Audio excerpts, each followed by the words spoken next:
all these people making builds saying this is the best Jetstriker build. This is the best Jetstriker build. Well, you know, this is the best. God damn, this is the best Jetstriker build. And I'm going to argue that there's two variations to this build. You can do this with one, a curved bladed winds, which is what I recommend. Or if you are really a sweat and a shine player, or you don't have a curved bladed winds, you can use a hero blade. This is a very, very good build. It's very tanky. It is a good overall build, and even a really good chime build if you are skilled enough. Me? No, I'm not skilled. I am really good at making builds. That is all I'm good at. So, I'm going to show you today the Jetstriker build that I've cooked up with almost 600 HP, and it will have over 600 HP when I get a better helmet. So, with that being said, let's get into the build. So, first things first, I'm going to go over the pre-shrine stats. Now, this varies between Hero Blade. On the Hero Blade side, I'm going to show you on the screen right now what you need pre-shrine. And I'm also going to show for the curved blade what you need as well for right now for the pre-shrine. You want the agility for cheap shot, tap dancer.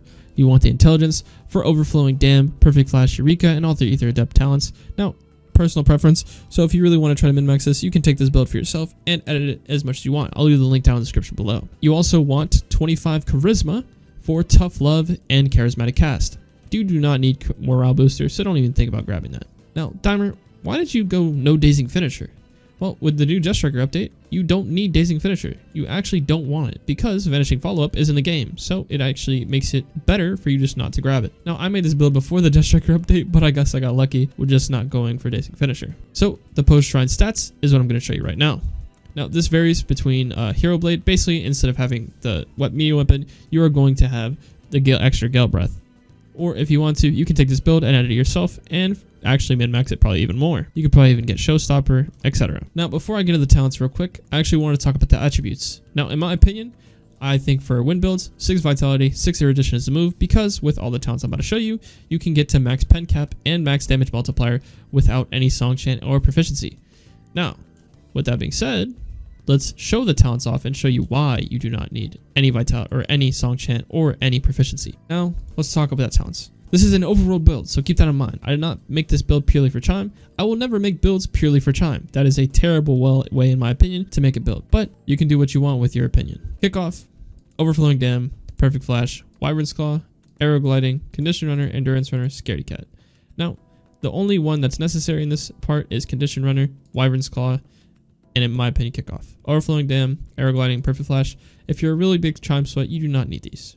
But that's just my opinion. I like being able to solo ferryman really fast, so these damage multipliers really help, and arrow gliding is really good for overworld. You need all the bastion talents for reinforced armor, so that's a no-brainer. Now, I really suggest getting reinforced armor post-shrine, as they nerfed it really hard, so please do not edit that into a pre-shrine thing. That is the one thing I asked for you to do with this build, because it's not going to be as tanky. I went ghost with this build because I tried ops and safety dance. I was not enjoying it after the dodge nerf. I still think ghost is meta. Ghost is definitely meta. Charismatic cast, tough love, the pre-shrine talents. You need these, in my opinion. This is like one of the most meta things in the game. I think that this is never really going to follow the meta until they nerf it, so just make sure you grab these. Now, for the duelist talents, the only ones in my opinion that are necessary is spine cutter, tap dancer, and duelist dance. You do not need strong stern or concussion, but I grabbed them just because. Stronghold, I got that from equipment, but if you want to look at it, you can. Cards return, ether absorption, ether blade, ether conduit, eureka, and nullifying clarity are all mandatory. Nullifying clarity, especially mandatory. You need to grab nullifying clarity, especially for Spectre Path. So just keep that in mind. You do not need all these talents, but if you are like me, you should definitely grab them. Eureka is really easy to proc. You just make sure you click when you pop the move, and you will receive ether back. As you can see right here, I will click when I press Gale Lunge, and Eureka will pop with a very short cooldown, and you will also receive ether back, so it is really nice. And these talents speak for themselves. You can pause the screen if you want to look at them yourselves. Fishman, Exo, and To the Finish, all very, very basic talents that you need for this build. You definitely need those talents. Breathing Impact and Inhale are mandatory as well. Neuroplasticity, mandatory, as the wildcard mantra slot is necessary. Jetstriker Path, obviously. Air Pressure, Cyclone Blade, and Windstep are, in my opinion, all mandatory. Windstep is even good in Chime. You can still combo off it with Astral Wind if you are really skilled with the game, or if you are really good at dodging with it. You can use it as a dodge. It is actually really good. It's really good to catch people off guard with. Old Habits Die Hard is not necessary, but for the +5 health, in my opinion, is worth it. Thresher Claws is mandatory for this build. Thresher Scales regenerate armor at campfires, +5 health. It is a quest talent. Whereas Respite, Breathing Exercise, and Disbelief are all mandatory in my belief. Disbelief is definitely mandatory because of the charismatic cast meta. This is definitely mandatory because of illusionary clones and charm. is definitely necessary. Loot Skipper is not mandatory in this build. If I have to explain it, I grabbed Ops and Safety Dance. I went to trade it in for Risky Moves and Ghost is an advanced talent, so I had to turn it into common for it, so I just was stuck with one rare. So yeah. Crippling Darkness, in my opinion, is mandatory. This is a Prophet's Cloak talent. I transmogged Windrunner Robes, if that's what you're wondering. In my opinion, Prophet's Cloak isn't mandatory because we are going 6th edition, 6 vitality, so the extra pen is going to help us put us to our cap for our non-basic attacks, which for a Jetstriker and Wind build, it is necessary because we are not going crazy on our M1s all the time. Remember, Rhythm, in my opinion, is the best for ganks. That's just my opinion. You can go harder on this build, but Rhythm, being able to see their health, is pretty nice. And ESP. Light Speed Reflexes, even after the post nerf, it's still a good build, good talent to have, but if you want to replace it, I can understand. So that is one talent you can replace. Family Recipe is a talent you get from doing the quest at Songseeker, which actually leads into getting Pocket Bombs. You need Family Recipe to get Pocket Bombs, and Pocket Bombs gives you +5 health. That is the only reason I have this talent. So if you don't want the +5 health, you can substitute one talent out as well for this. Family Recipe is a talent you get from the quest, not from a hand. Dragon Song is a mandatory talent, as it is super meta after the update it had. In my opinion, getting Ether just off an uppercut is nice, especially for Wind build, which has to be heavy uppercut based. Blood Iron Spirit, +5 health, obviously necessary. All the Spectre's Path talents are necessary for this build. Cheap Shot, Air Counter, Speed Demon, all mandatory, and Spinning Swordsman, all mandatory for this build. Now, one talent I do not have on this build, and I really want, but I can't get because all I have is rares to turn in, is Bear Trap. So if you can't get Bear Trap, get Bear Trap. It's really good. Maestro's Blade is necessary on this build. Inhaling spells, cast your M1. It's obviously really good. Scuba Drowner, necessary. Haunted Gale, necessary. Impervious Slumber, not necessary. I just grabbed it because, again, it was a rare talent. I had it at the time. I grabbed it. In ganks, it's not that worth it, and obviously it's focused on you getting knocked, and you're just going to get reapered anyways, especially in ganks. But in Chime, this is literally just, this doesn't even work, so obviously don't even worry about this. So just another talent you can grab for something else. Return to Art Gauges. This is opinion based. If you don't like it, you don't have to grab it, but in my opinion, it is super meta right now, as especially Blue Flame users always grab this because of their tick rate and does the damage and basically negates the Return of the Dark Ages damage debuff. But this is my opinion. If you grab it when you fight other people that have it, it's just basically negated, so you don't have to deal with it. So in my opinion, it is worth it, especially for a tanky build that's supposed to have damage reduction done to it. This helps a lot in ganks, especially more than ever-changing Aegis. So in my opinion, you should definitely grab this. Now for the summary: 591 health, 28 posture, 432 ether, 165 tempo, 207 78. You can see the equipment bonuses and everything.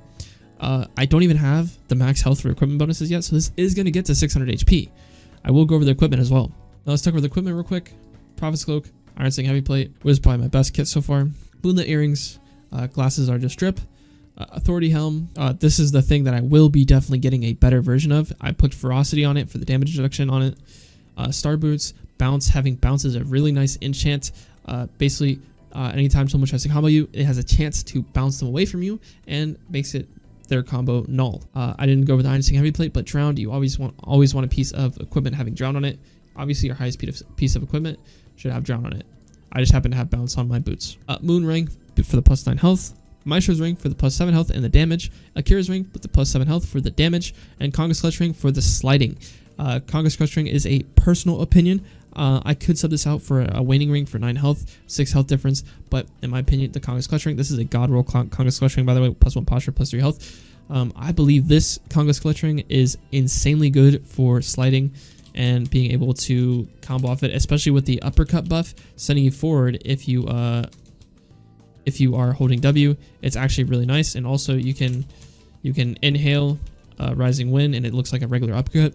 It's really nice to use for feints, but that's just my personal opinion. And the Cataclysm Pendant with the +13 health, that is a God roll. There you go for all those equipments. You can obviously change that up if you want. You could probably get a better kit than mine and have more health and have over 600 HP. All right, so now let's talk about the mantras. The mantras, I have Gale Lunge with an Insignia gem on it. I have Astral Wind with a Bloodless gem on it. I have Bloodless gem on Champion's World Throw. Rising Wind with a Bloodless gem on it. Now I'm going to get made fun of for this one. Pillars of Arisia with a Wayward gem on it. Now, this is all opinion based, but I might change that in the future, but I will be keeping Pillars of Arisia because, in my opinion, it catches people off guard, especially in ganks and in Chime. People do not expect you to have it, and a lot of people do not know how to fight against it. If you come against a good skill player, it will kind of get nulled most of the time, but it's just something good to throw in neutral. You can obviously replace this with Heavenly Wind. It's just an opinion. Jet Kick with the Bless Gem on it. Really nice to have, obviously. And obviously, you need Wind Passage. Every build with Wind needs Wind Passage. And then Fake Strike. Fake Strike is really good in this game. In my opinion, I would feint into Fake Strike. Not fainting Fake Strike, but feinting into Fake Strike. It's really strong. But Fake Strike has a Blessed Gem, and I have 3 perfect and 3 crystal lenses on, and a blue gem on Wind Passage. So yeah. With that being said, that's pretty much the build. I'm not going to try to extend this video super long. I just wanted to show you guys this because I know everybody and their mama is going to be making a best Jetstriker build. So I just wanted to throw mine in there and throw my hat into the race because I believe this is the best Jetstriker build. Obviously, if you want to go dual attunement, whatever, go find a different video. But this is a pure Gale build.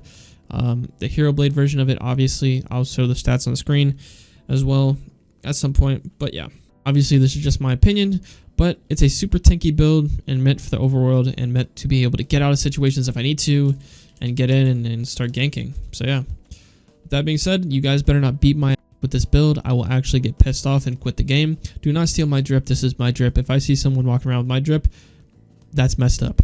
Anyways, you can rate my drip in the comments below on a scale of 1 to 10. With that being said, hopefully you guys enjoy the rest of your day. I'll see you guys later, and peace.